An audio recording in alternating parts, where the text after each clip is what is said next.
Hi, everyone. I'm Jenny Robertson, founder of the On Purpose Woman Global Community and founder and publisher of On Purpose Woman magazine.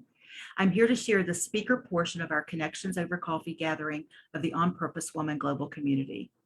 Our speaker is holistic money coach and founder of Me, Myself, and Money, Emily Shull, and she's talking about food and money, why our relationship with food and with money is complex, and what works to finally change stubborn habits.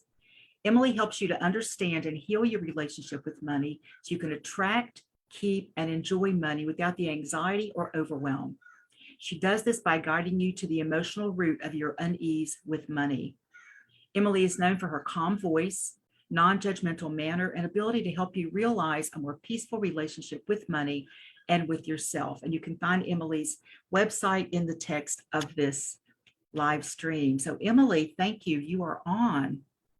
Thank you, Jenny. So my idea for this talk today came because I'm a holistic money coach. So I work with people on their relationship with money. And at the same time, I have had a lifelong challenge when it comes to food. And I know that our relationship with food and our relationship with money are similar in many ways. And recently, about 3 months ago, we underwent a shift in how we eat in my household. And it really seems to have made a permanent, I think, shift in the way that I see food and that the way that I'm able to enjoy food.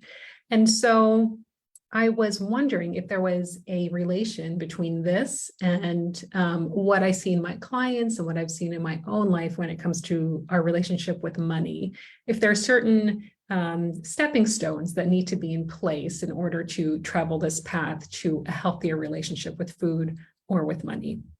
And so that's what I'm going to explore today. And I'm going to use examples from my own life, not because I think I'm a role model, but just because I think it's helpful to have examples of this.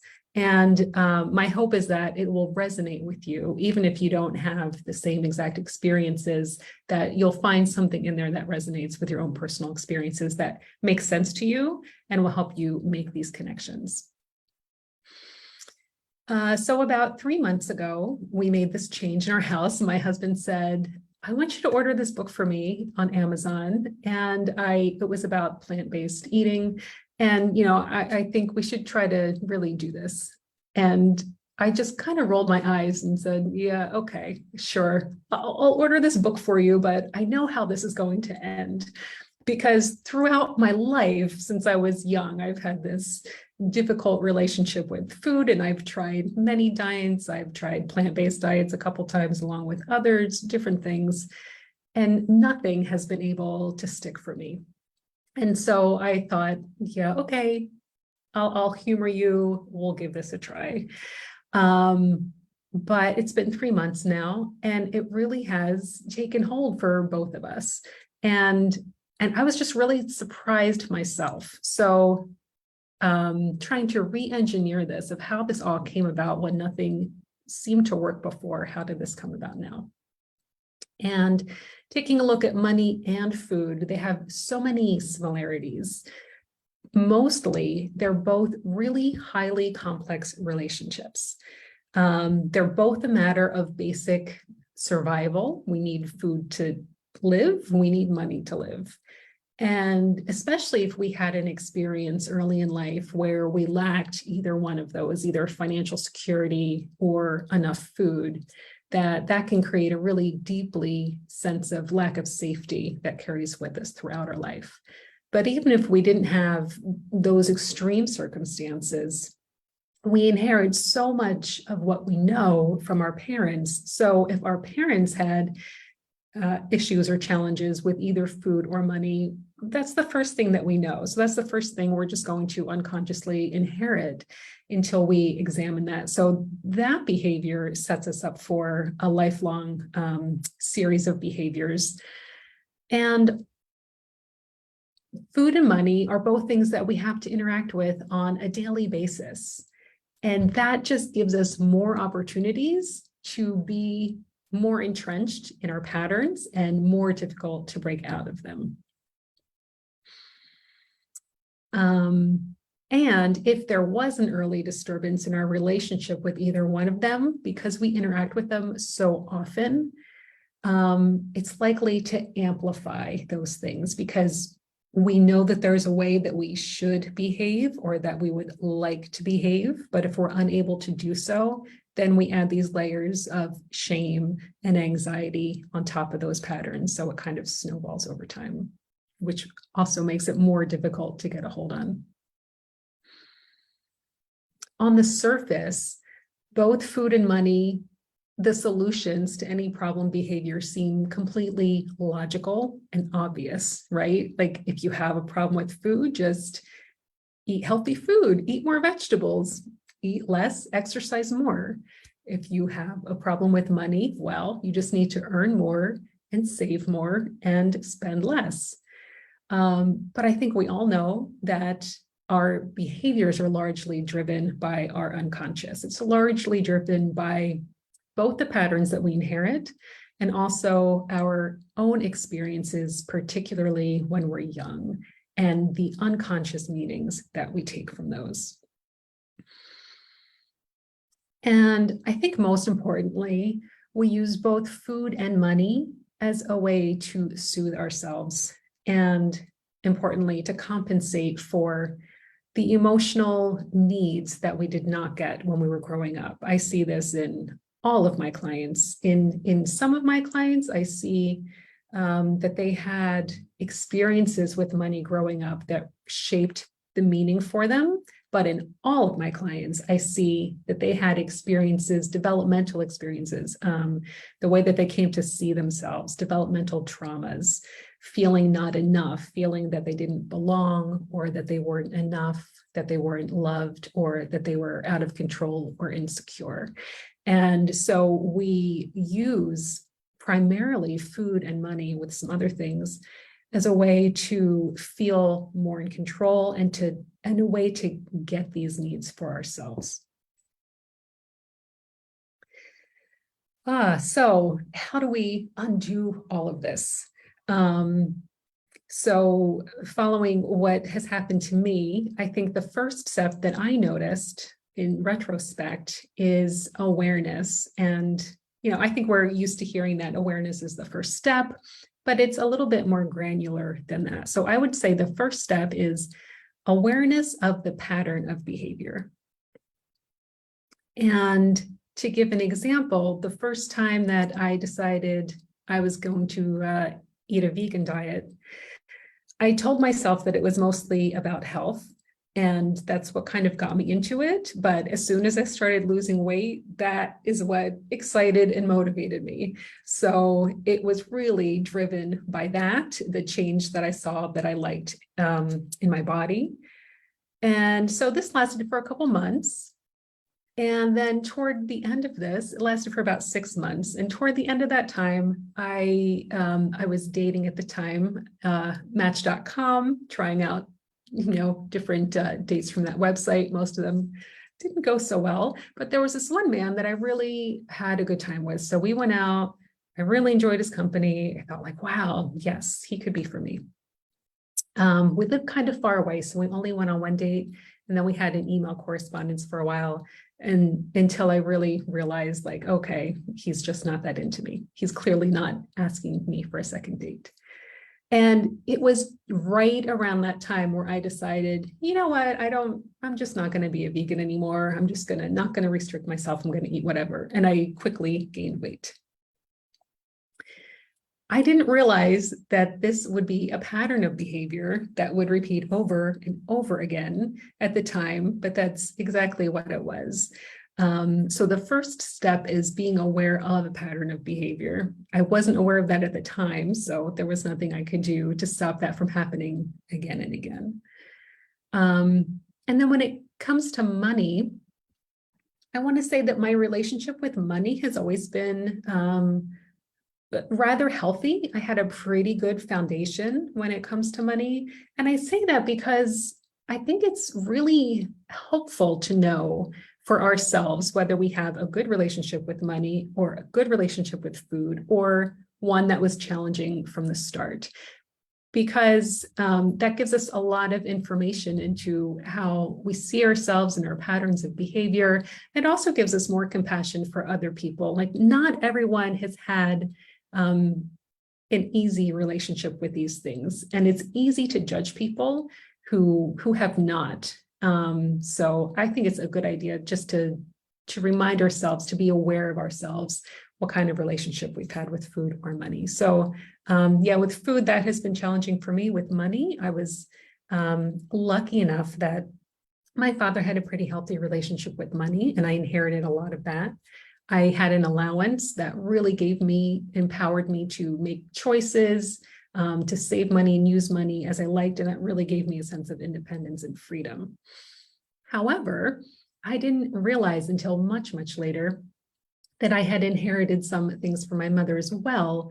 And that is that I was always in low-paying jobs.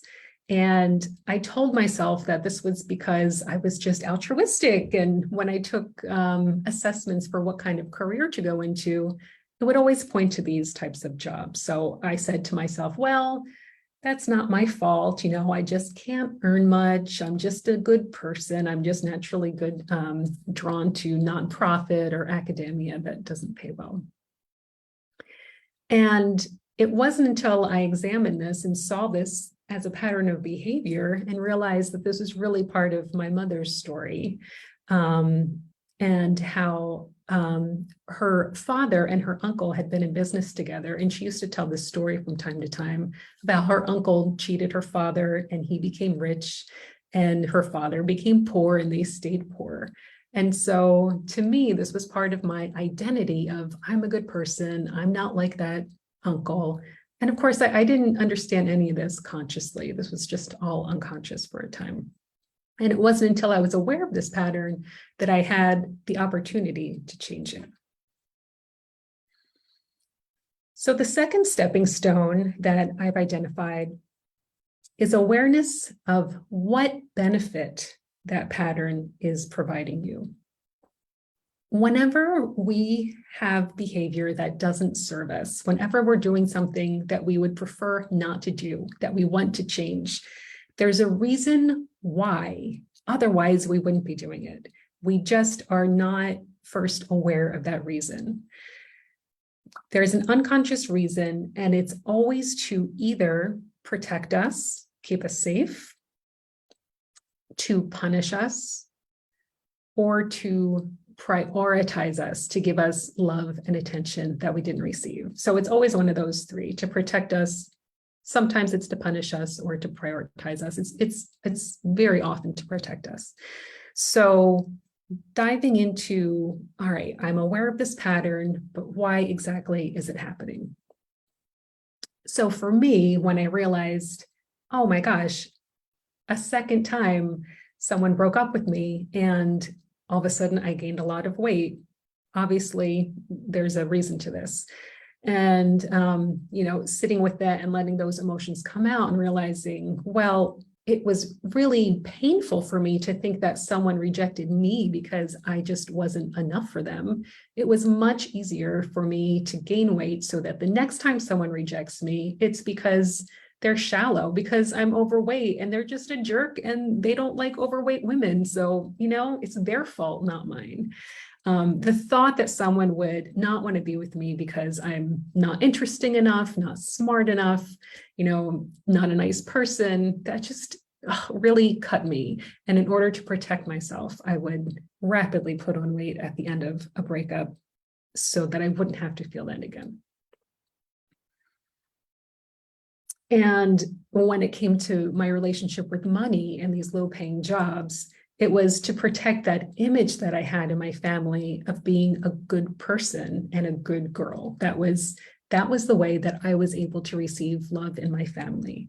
It wasn't always available. And that was the only way that I could get some slivers of it, is, to be the one who follows the rules and is good and is kind to other people. So if I suddenly decided to switch careers and make a lot of money, that would put a real strain in my relationship with my parents, and I would feel rejected by them. So in order to keep myself safe, I kept myself in these lower paying jobs. And recognizing these patterns gives you freedom to choose another way of being. And sometimes a lot of healing comes in just the recognition of them. And for other times, the healing is a much longer process that comes a little bit later. So I got married to a loving person. We have a very good relationship. Yet for some reason, I still had these issues with food. And I thought, why? I really was getting angry about this. Like, why is this still persisting? Like, I have done some healing work. I've been through therapy. I understand my developmental issues. Why is this food challenge still lingering? Cravings in the evening, wanting to eat ice cream alone without anyone knowing, sometimes, sneakily buying it when no one else was around, using food to cope with stress. These things were all persisting.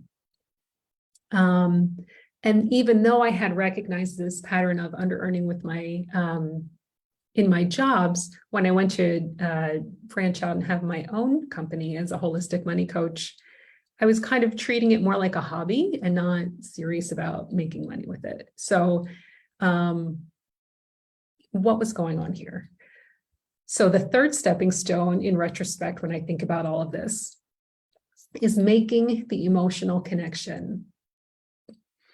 Making the emotional connection about where that pattern of behavior came from and the origin of it. And so to give an example of this, now both food and money, they're very complex, and we use them in different ways in different contexts. So what I find is that it's you can kind of get a hold of it for one thing, like eating while you're stressed, for example, but that might not address the problem of hiding food from people. They're just very complex. And the only thing that I found, so the emotional connection that I found through money rather than food. It came when I was trying to market my services for the first time. And I went through this program and we were told exactly what to do. And there I was, and I had this whole marketing process mapped out. And I was about to tell people of this webinar that I was holding. It was a free webinar. But when I went to send this email to my network and to post on social media, I felt such resistance. And I just didn't want to do it. There was something so icky about that. So I sat with that and tried to figure out, what was this all about? And finally, after some misstarts, I realized the feeling I was getting was, I don't want to bother them. I don't want to bother them. And when I thought back, when I really felt into that emotion, and when was the first time I felt this emotion? What is this reminiscent of? It was this feeling of my mother, actually, and this past therapy work that I had done, where I realized that I always felt like a bother. And that was a real core wound that I had. And I hadn't realized that that was connected to my ability to earn money. And so really making that emotional connection is so important, because that's where the healing starts. And knowing something about our biography is not enough. Knowing on a cognitive level is not enough. And I hear people say very often, potential clients and other people say, oh, I know why my relationship with money is so screwy. It's because of the way I grew up. But if they really knew on an emotional level, they wouldn't have this challenging relationship, because they would have that portal open to be able to heal it. So it's not enough just to think cognitively, like, oh yeah, I can see that connection. It really needs to be, in my experience and what I've seen from my clients, it really needs to be on this emotional bodily level where all of our trauma and wounds are stored. Really feeling that connection between how you feel now in the situation and when was the first time you saw that. What is that root wound that needs to be healed? And that healing can begin at any time, and it can last any time. And I have to apologize to anyone who ever heard me say before that healing can be done pretty quickly, because now I know that it often takes a very long time in fits and starts. But luckily, life always sends us opportunities from time to time. Anytime we experience something new or a transition, that is such a great opportunity. If we let these emotions, bubble up, then it's another opportunity to clear another layer and to heal.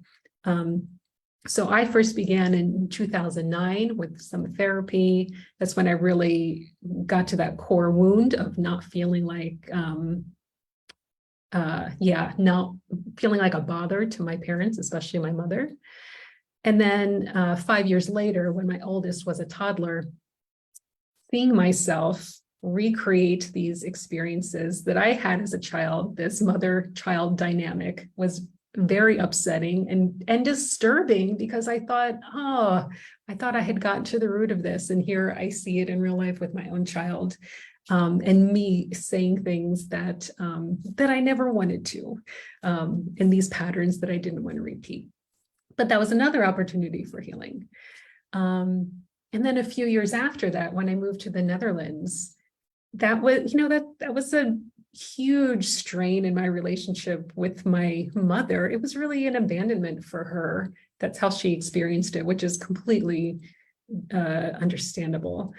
And so all of these gave me an opportunity to go a little bit deeper and deeper. And also having resources and people. For the first at least 10 years of this, before I went to therapy, I tried to do everything myself, and I would just read books, and that really didn't get me very far. It was only until I finally realized, oh my gosh, I need another person to help me with this. Professionals and also relationships. I'm so grateful for my best friend and for my husband, because to be able to have these long-term safe relationships where you're able to be vulnerable and help each other grow is just the most amazing thing. Like, yes, my healing would not have been possible without those relationships. And if you feel like, oh, I just don't have very good relationships, no one around me, they have all their own stuff going on, then a professional relationship is a great place to start. With that, building that up. And I just want to end saying, so even though what's so nice about how the way I eat now is that I feel for the first time, I'm able to stop eating when I'm full. And I don't have these intense cravings that I used to have. And the reason is for the first time in my life, I'm giving my body what it needs. Like, it needs fiber. It needs a lot of fiber.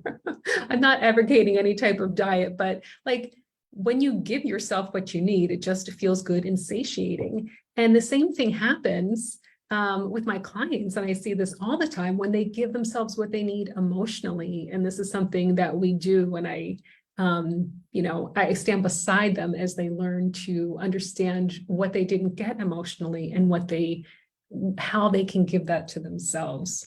I was eating, I accidentally opened a box of old cereal a few days ago, and it was really sugary, and I was just eating it. I had a little bit, and then I just kept eating it. And I thought, oh my gosh, I cannot stop eating this. I cannot get enough of this. And then this phrase popped into my head, which I heard before, which is, you can never get enough of what you don't need. So that's the same with food, and that's the same with how we use money, spending, or having lots of money in the bank. It can never be enough if what we really want is security. All the things that we buy, it can never be enough if what we really want is recognition or love. Yes, so those are the things, and let me just repeat them one more time. So this is what I've recognized looking back at this, is the 4 stepping stones. For me, it was awareness of a pattern of behavior, awareness of what the benefit of that pattern was for me, what it was providing, making that emotional connection with the first time that I felt that core wound, and then healing the underlying issue, which can take a lifetime, of course. So I'm really glad we have a few minutes for some conversation, which I'm really looking forward to. But before then, I just want to say in the chat, I'll put a link. I have a little workbook of a few money healing exercises. If you're interested, you can click on that link and get those exercises so that you can begin your own journey, or not begin it, but it'll help you as you are on your journey.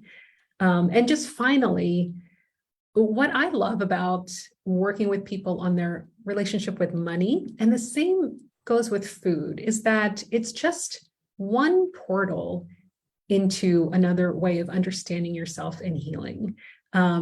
That's what's so fascinating and what's so wonderful about it to me, that you can start anywhere. Like if it's money, you can start with money. If it's food, you can start with food. But anytime we examine the underlying issues of these patterns of behavior, it just brings us closer to ourselves. It allows us to live more aligned with who we really are, and to give ourselves what we need, and just to live more fully and feel better about ourselves. So thank you very much. Emily, that was so good. Thank you so much. And I would ask everybody to unmute yourself so Emily can hear our applause and our yays. So great job, Emily. thank you, Emily. Thank you. Thank you, Emily.